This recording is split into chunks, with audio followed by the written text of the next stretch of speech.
시청자 여러분 안녕하십니까? 4월 29일 화요일 KBC 뉴스와이드 시작합니다. 더불어민주당 대선 후보로 이재명 후보가 확정된 가운데 국민의힘은 오늘 최종 경선 후보 2명을 결정했습니다. 대선이 이제 35일 앞으로 다가왔는데 급박하게 돌아가는 정치권의 상황을 더불어민주당 정준호 국회의원과 함께 짚어보도록 하겠습니다.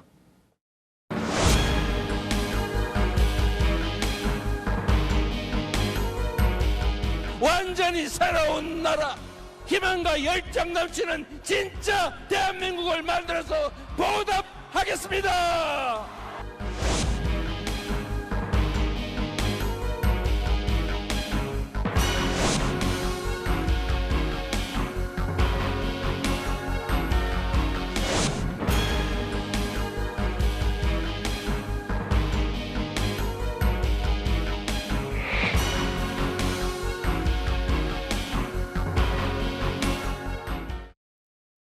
네, 의원님 어서 오십시오. 반갑습니다. 정준호입니다. 자, 저희가 민주당 경선 이야기를 시작을 하기 전에 지금 오늘 급하게 나온 또 소식이 있어서 이 이야기를 좀 듣고 넘어가야 될 것 같습니다. 대법원 이야기를 좀 해볼 텐데요. 조금 전 대법원이 이재명 전 대표, 이재명 더불어민주당 후보의 선거법 위반 상고심 선고를 하겠다 예고를 했습니다. 5월 1일 그러니까 모레입니다. 오후 3시로 지금 일정이 잡혔습니다. 일주일 전에 22일이었습니다. 전원 합의체 심리를 시작을 했는데 지금 일주일 만에 선고가 잡혔습니다. 이제 이게 어느 정도나 좀 빨리 잡힌 건지 좀 생각보다 빨리 진행이 된 건지 아니면 통상적으로 예상되는 수준인지 이런 좀 궁금한 것들이 많은데 이 정도면 좀 통상적인 시간이라고 볼 수 있을까요? 굉장히 이례적이긴 합니다. 저희가 심리 불속행 기간이라고 그래서 보통 50일 정도를 잡는데요. 50일 안에 이제 상고 기각을 확정시킬 때는 50일 정도 보통 안에 이제 선고를 많이 하게 되는데 그보다 더 빨리 잡혔습니다. 개인적인 사견으로 이제 말씀을 드리자면은 법원에서는 이제 그 신뢰와 권위를 가장 먼저 이렇게 우선시할 수밖에 없는데 그 선거 국면에서 좀 자유로운 판결을 내리기 위해서 좀 빨리 이례적으로 선고기를 잡지 않았나 생각을 하고요. 그렇기 때문에 개인적으로 조심스럽게 예측을 하자면은 파기 재판보다는 상고 기각 쪽으로 그 흐름이 잡혀가지 않느냐라고 개인적으로 예상을 하고 있습니다. 네. 조금 전에 발표가 난 사안이니까요. 또 오늘 저녁 또 내일 아침까지 아마도 많은 언론에서 이 문제를 다 다룰 것 같습니다.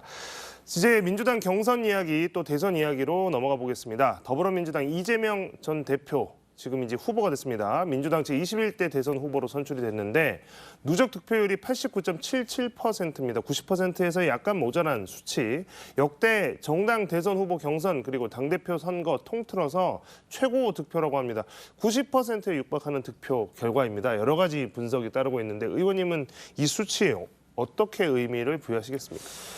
DJ 이후 최고 득표율이다 이런 표현도 있기는 한데요. 제가 보기에는 그 후발주자, 그러니까 조기 대선 국면에서 준비가 안 된 후발주자들의 출마 명분 쌓기에도 상당히 버거운 시간이었기 때문에 후발주자들의 좀 지지보다는 아무래도 0.73%로 석패했었던 그 주자의 재도전에 대한 출마 명분이 압도적으로 강했기 때문에 그런 부분들이 득표율에 좀 반영이 되지 않았나라고 분석을 하고 있습니다. 네.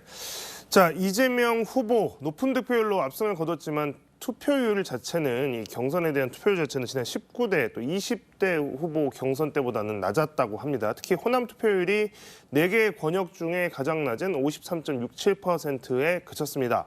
이게 이제 이 투표율도 좀 여러 의미가 있습니다. 지난 전당대회 때에 비해서는 평균과 가깝다. 이제 이런 분석도 있고 한데 낮은 투표율의 일단 원인은 좀 뭘까요?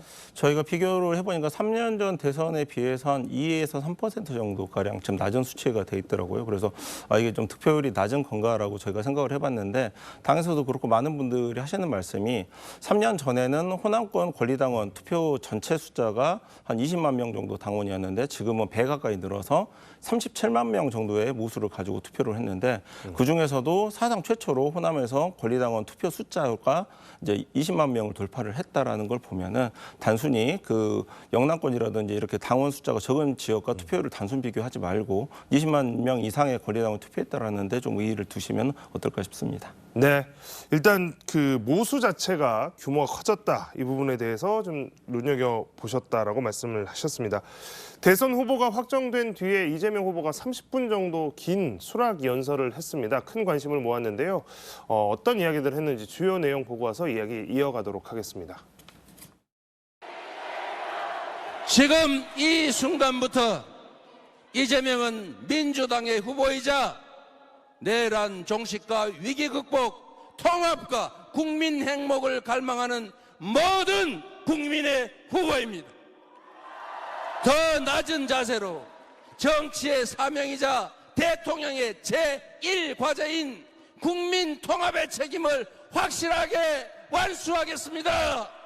먹사니즘의 물질적 토대 위에 잘사니즘으로 세계를 주도하는 진짜 대한민국으로 도약합시다. 네. 자, 수락 연설 내용 굉장히 격정적인 연설이었습니다. 여러 가지 이야기들 내용들이 들어 있었습니다만 의원님이 보시기에 이 연설 중에 좀 가장 인상 깊었던 부분이 있다면 어떤 내용을 꼽아주시겠습니까? 현장에서 최종 개표가 한 30분 정도가 지연이 됐었습니다. 그래서 30분 정도 시간이 좀 남았었는데 그 시간 동안 이재명 후보가 그 수락 연설 내용에 관해서 동료 의원들과 끊임없이 그 소통을 하는 모습이 되게 인상적이었었는데요. 아까 단어에도 나왔지만 국민 통합이라는 그런 네 글자가 가장 먼저 방점이 찍혀 있는 것 같은데 윤석열 정부의 실패 원인, 왜 개헌까지 이르게 됐냐라고 하면 크게 두 가지 정도를 얘기를 할 수가 있는데 진영 논리에만 너무 매몰됐던 거 아니냐. 그리고 의회와의 관계 설정에서 실패를 했다. 두 가지를 놓을 수가 있는데 이런 부분들을 반면 교사를 삼는다라고 한다면은 당연히 그 진영에 허물리지 않는 모두의 대통령으로서의 표현, 그 표현을 이 네 글자로 국민통합이라고 이제 표현을 한 것 같고요. 뭐 묘욕 참배와 관련해서도 이승만, 박정희 대통령 묘욕까지 이제 참배를 한 게 좀 화제가 됐었는데 이런 부분들이 좀 논란이 있을 수도 있겠지만은 조기 대선 국면에 있어서도 본인은 준비가 착실하게 돼 있고 모든 진영 논리를 뛰어넘어서 모두의 대통령이 될 수 있겠다라는 그 자신감의 표현이라고 저는 해석을 하고 있습니다. 네. 진영 논리, 이전 정권이 가졌던 진영 논리 또 의회와의 반목 이런 걸 좀 반면교사하는 것 아닌가라고 분석을 해주셨는데 오늘 보니까 광주 시민단체 협의회에서 좀 전에 잠깐 말씀해 주셨습니다만 이승만 박정희 전 대통령 묘욕 참배한 걸 가지고 비판 성명을 좀 냈더라고요. 저도 이제 방송 들어오기 전에 좀 전에 확인을 했는데요. 아무래도 이제 그런 부분에 대해서 기존에 지지하던 분들 입장에서는 좀 서운한 마음 아니면 좀 비판적인 입장이 생길 수도 있는데 이 부분은 좀 어떻게 잘 결국에 추스러질 수 있는 문제라고 생각하십니까? 그 이재명 후보가 이제 대통령이 되고 나섰을 때의 어떤 보관이 있을 거라고 제가 생각을 하고요. 그다음에 이제 뭔가 희생을 강요하거나 그 입장 변경에 대해서 그 전통적 지지층에 선회를 요구하거나 그런 거는 아닌 것 같고 그 말씀드린 것처럼 전 정부의 실패를 반면교사 삼기 위해서는 어쩔 수 없는 부분들이 몇 가지가 있다. 이 정도로 좀 말씀을 하지 않을까라고 개인적으로 예상을 하고 있습니다. 네. 자, 민주당은 내일 선거대책위원회를 꾸립니다. 그리고 이제 본격적인 대선 모드에 돌입할 것으로 예상이 되는 상황입니다. 보수 진영의 책사로 불렸던 윤여준 전 환경부 장관이 상임선대위원장으로 참여하기로 해서 또 화제가 됐습니다. 일부 언론에서는 이 대표적인 보수 언론인들까지 참여하는 것 아닌가라고 하는 가능성도 내놓고 있습니다. 최근에 아시겠지만 이재명 대표가 보수 진영의 언론인들과도 굉장히 많은 대화를 했고 또 좋은 평가를 받기도 했습니다. 그러다 보니까 이 선대위 구성이 어떻게 될지 이게 A부터 Z까지 굉장히 궁금하신 분들이 많습니다. 기본적인 선대위의 모습, 방향, 틀 좀 어떤 모습으로 갖춰질까요? 두 가지 키워드로 말씀을 좀 드릴 수가 있을 것 같은데요. 우선 언론 보도에도 나왔지만은 당 자체가 하나의 선대위다라는 표현이 하나가 있고요. 그다음에 실력주의로 진영을 불문하고 실력이 있는 인사를 등용하겠다. 이제 두 가지 표현으로 이제 얘기를 할 수가 있는데 그 당내 분열이라든지 이런 부분들을 다 뛰어넘어서 이제 통합된 당의 체제로서 선거를 치르겠다라는 그 자신감이 표출이 된 게 있고 그다음에 저희가 수권정당이라는 표현을 많이 쓰잖아요. 그럼 수권정당이라는 게 2025년 조기 대선 국면에서 어떤 모습을 면모를 보여주는 게 맞느냐라고 했을 때 진영을 뛰어넘는 실력주의로서 조기 대선, 그러니까 준비되지 않은 대선임에도 불구하고 민주당과 이재명은 모든 준비가 끝나 있다라는 자신감의 표현으로서 그 키워드로서 실력주의라고 한번 좀 말씀을 드릴 수 있을 것 같습니다. 당이 그 자체로 선거대책위원회가 되는 것 그리고 또 하나는 실력 있는 인사들을 구분 없이 등용하는 것 이 두 가지 정도로 선대위의 큰 틀의 모습을 예상해 주셨습니다. 자, 이제 각 당의 대선 후보들이 정해지고 본선으로 접어들게 되면 이재명 후보에 대한 상대 측의 공세 당연히 거세질 수밖에 없겠죠. 이번 경선 중에 이재명 후보 캠프에서 법률 지원 부단장을 맡으셨습니다. 이미 지금 뭐 각종 가짜 뉴스 같은 것들에 대해서 대응을 시작했다고 하는데 뭐 이런 부분들에 대해서는 굉장히 할 일이 많을 것 같습니다. 지금 하고 계신 일에 대해서 좀 설명을 해주신다면. 예, 말씀하신 대로 이번 경선 과정에서 눈에 띄었던 부분은 굉장히 많은 논란이 사법 시스템을 통해서 해소가 됐었죠. 그러니까 기존에 있었던 논란거리를 재생산하기에는 어렵고 그러다 보니까 그 딥페이크라든지 이런 합성 영상을 만들어내고 그 허황된 가짜 뉴스를 뿌려가지고 노골적으로 뭔가 악마화를 선동을 하는 그 모습을 좀 지켜볼 수가 있었는데 이번 부분에 있어서 선거법이 최근에 개정이 돼서 딥페이크 영상이라든지 이런 부분이 원천 차단이 되었음에도 불구하고 이런 부분을 잘 아시는 분들이 많지는 않은 것 같더라고요. 그래서 저희도 좀 일벌백계 한다라는 또 말씀을 그 기조에서 그 딥페이크 영상이라든지 이런 분들에 대한 좀 고발 조치를 좀 신속하게 좀 방점을 찍고 했었던 경험이 있습니다. 앞으로도 이런 부분들에 대해서도 좀 청취자분들이나 시청자분들께서도 좀 잘 유념을 해주셨으면 하는 바람이 있습니다. 실제로 이제 이런 사업들은 제보도 받으실 거고 당 내에서 실제로 이제 이런 것들 적발하는 이제 그런 노력도 기울이실 텐데 실제로 이런 가짜 뉴스나 좀 전에 말씀하셨던 이제 뭐 딥페이크나 이제 이런 것들이 좀 이번 선거에 심각한 영향을 미칠 수 있는 수준이라고까지 생각을 하시는 건가요? 예, 그 저희 강덕구 현안대응 TF 단장님께서 표현을 하셨는데 모 선거관리위원회 소속 그 공무원께서 이런 말씀하셨대. 이번 대선은 사상 초유의 딥페이크 대선이 될 수도 있다. 그러고 보니까 실제로 정말 저희가 이제 당의 민주파출소를 통해서 이제 제보를 받는 경우도 많이 있었는데 굉장히 많은 그 조작된 영상들이 합성 영상들이 돌아다니고 있는 거를 볼 수 있어서 이번 대선 본선 과정에서도 아마 선관위에서도 적극적으로 이 부분에 대해서는 좀 규제를 하지 않을까라고 예상을 하고 있습니다. 네, 가짜 뉴스 또 딥페이크 이런 이제 뭐 새로운 기술을 활용한 어떤 이런 부적절한 선거 방식이 이번 선거에서 좀 많이 우려되고 있는 상황이다라는 말씀해 주셨습니다. 자, 국민의힘 이야기를 좀 해보도록 하겠습니다. 국민의힘은 아직 대선 후보 경선이 끝나지 않은 상황입니다. 오늘 또 새로운 뉴스가 나왔는데요. 최종 경선 후보로 김문수 후보와 한동훈 후보가 결정이 됐다고 합니다. 홍준표 전 대구시장 그리고 안철수 의원은 이른바 4강에서 지금 이제 뭐 탈락을 하고 두 분이 이제 올라왔는데 한동훈과 김문수 이게 어떻게 보면 뭐 많은 분들이 예상을 하셨을 수도 있겠지만 의원님 보시기에는 이 두 분이 결국 이 둘 중에 한 명이 될 거라고 좀 생각을 하셨을까요? 네, 저는 한동훈 후보의 상승세는 예측을 했었습니다. 왜 그러냐면 지금 국민의힘 경선의 특징을 보면 당장 그 탄핵이 좀 지연이 되면서 그 지지율이 민주당과 국민의힘 지지율이 엇비슷하게 나왔던 적이 있었거든요. 당장 그 눈에 보이는 지지율을 쫓아가지고 탄핵의 강을 건너지 못하고 탄핵과 절연하지 못하고 계엄 세력과 손을 빨리 놓지를 못했기 때문에 지금 이렇게 흥행참패의 좀 결과가 나오는 거라고 생각을 하고요. 상대적으로 그 계엄 세력과의 그 관계에 있어서 자유로운 한동훈 후보에 대한 그 지지도가 대중적인 지지도가 시간이 갈수록 높아질 거라고 생각을 했기 때문에 한동훈 후보의 선전 자체는 어느 정도 예견을 했던 사안입니다. 그러면 뭐 물론 개인적인 예측을 여쭤보는 거지만 그렇다면 그 김문수 후보와 한동훈 후보 중에는 어느 후보가 결국에 국민의힘 대통령 후보로 될 거라고 예상을 하시겠습니까? 지극히 개인적인 측면의 예상을 드리자면요. 이제 한덕수 총리의 이제 출마가 이제 가시화가 된 상황에서 단일화라고 하는 게 이제 전제로 이제 깔려가 있는데요. 그러면 한덕수와의 단일화가 가장 시너지가 크게 날 수 있는 조합을 어떤 후보일까라고 생각을 해보면 저는 김문수보다는 한동훈 후보가 그 단일화에서 시너지가 클 것이기 때문에 결국에는 보수 진영에서도 최종 국민의힘 주자로서 한동훈 후보를 낙점하지 않을까 조심스럽게 한번 예상을 해봅니다. 네, 좀 전에 단일화 이야기 해주셨습니다.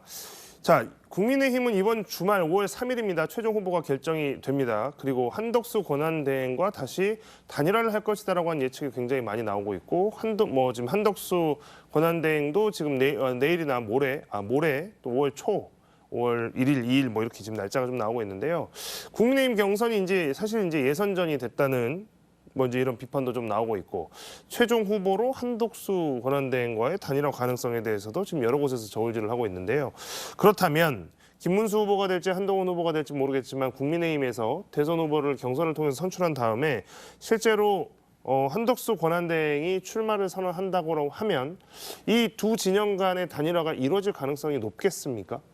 그 단일화 압박하는 그 세력 자체가 워낙 크게 지금 작용을 하고 있기 때문에 냉정하게 거절할 수는 없는 거라고 보고 단일화는 될 거라고 생각을 하고요. 다만 한덕수 출마와 관련해서 오늘 오전 원내 회의에서도 제가 좀 강하게 비판 성명을 좀 냈었는데 양재만 쫓아다녔던 양재주의자가 과연 이런 대선에서 역할을 할 수가 있겠냐. 그다음에 바이든 날리면 옹호했던 사실도 있었고 후쿠시마 오염수도 옹호했던 총리가 바로 한덕수였는데 국민들은 모두 다 이런 모습을 기억을 하고 있다. 그리고 그 지금 보면은 후보군들이 좀 독특한 부분이 특이점이 좀 있는데 물론 김문수 전 장관 같은 경우에 있어서는 국회 경험이 있지만 한동훈 그리고 한덕수 총리 같은 경우에서는 의회 경험이 없기 때문에 윤석열 대통령이 의회와의 관계 설정에 실패해서 개헌까지 갔었던 것처럼 똑같은 리스크를 안고 있기 때문에 이 부분에 대한 답을 어느 정도는 좀 미리 준비를 해야 되는데 그러기에는 대선 출마 과정이 너무나도 긴박했고 준비된 과정이 없었다. 그런 부분들이 좀 아쉽게 좀 느껴지는 부분입니다.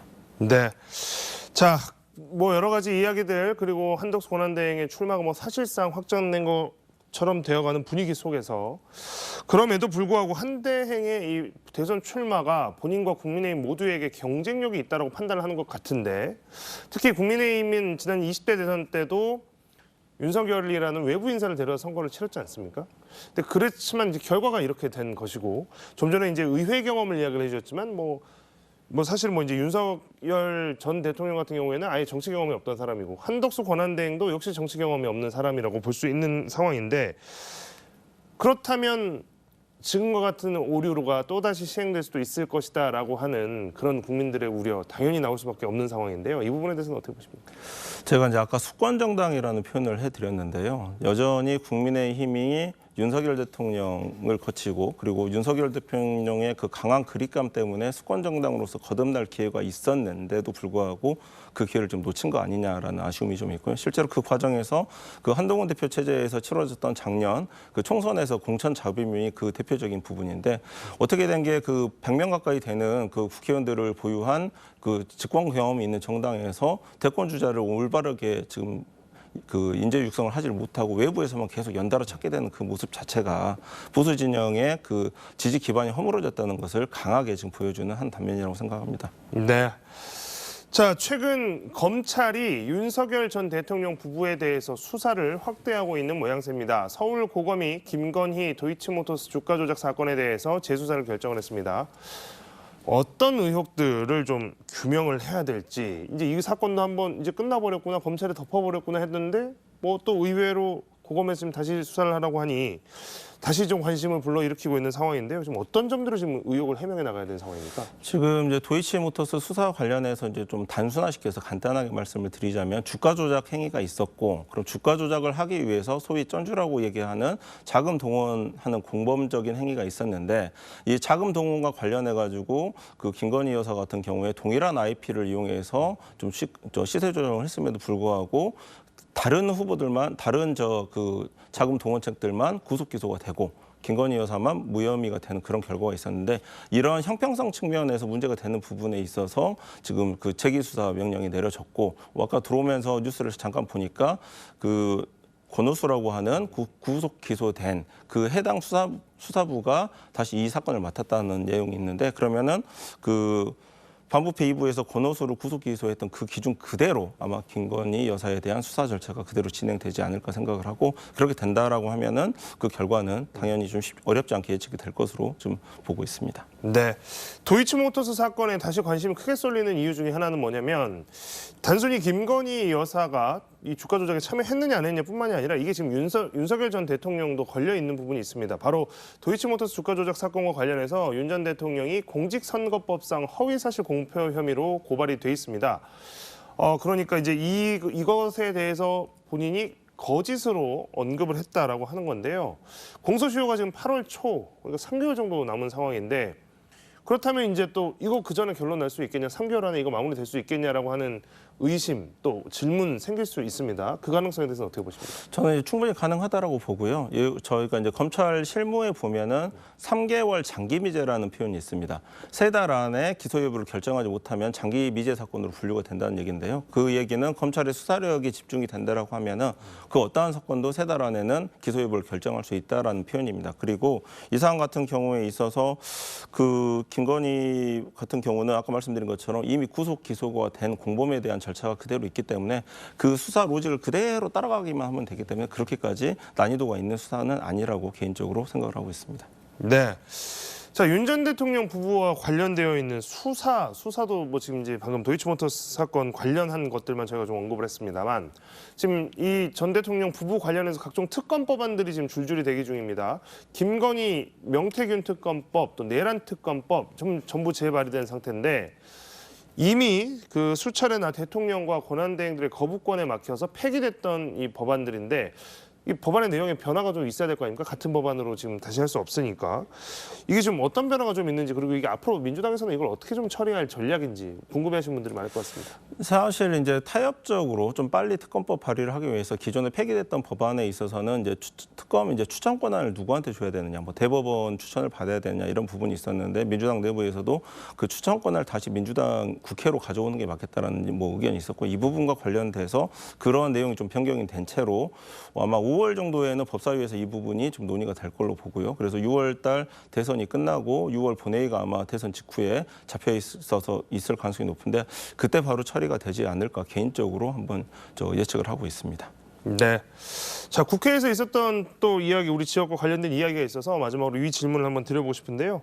박선영 진실화해 위원장이 국회 행안위 현안 질의 도중에 5.18 당시 북한군 개입 여부에 대해서 모른다라고 이야기를 해서 논란이 됐습니다. 이 지역에 있는 5월 단체들도 시민단체들도 굉장히 크게 반발했고 많은 비난이 쏟아졌는데 이미 역사적 허위사실로 판단된 5.18 당시 북한군 개입설에 대해서 이걸 진실화해 위원장이 이렇게까지 이야기할 수 있는가? 그래서 사퇴 요구도 이제 빗발치고 있습니다. 지역구 의원으로서 이제 이런 비판의 여론들 많이 듣고 계실 텐데요. 어떤 조치가 좀 필요할까요? 박선영 위원장 같은 경우에 있어서는 제가 학부 시절에 법학개론 수업을 이제 하셨던 그 강단에도 쓰셨던 교수님이셨는데요. 제자들한테 부끄러운 줄 모른다라는 표현을 제가 감히 한번 해보고 싶습니다. 전공이 헌법학이신데요. 지금 5.18과 관련된 헌법 전문 수록이 몇 년째 지금 이렇게 이슈가 돼 있었고 거기에 대한 본인 입장이 뚜렷하게 있을 것 같은데 5.18과 관련된 북한군 개입설에 대해서 그냥 모른다라고 얘기할 수는 없는 배경의 인사입니다. 특히 진실화해 위원회의 그 본연의 취지를 생각을 해보면 정말 경솔하고 제자들 부끄러운 행동이었기 때문에 다시금 좀 반성하시고 다시금 명확한 입장을 내주셨으면 하는 바람이 있습니다. 네. 오늘 많은 이야기 나눴습니다. 더불어민주당 정준호 의원과의 이야기는 여기서 마무리하도록 하겠습니다. 의원님 오늘 나오셔서 고맙습니다. 감사합니다.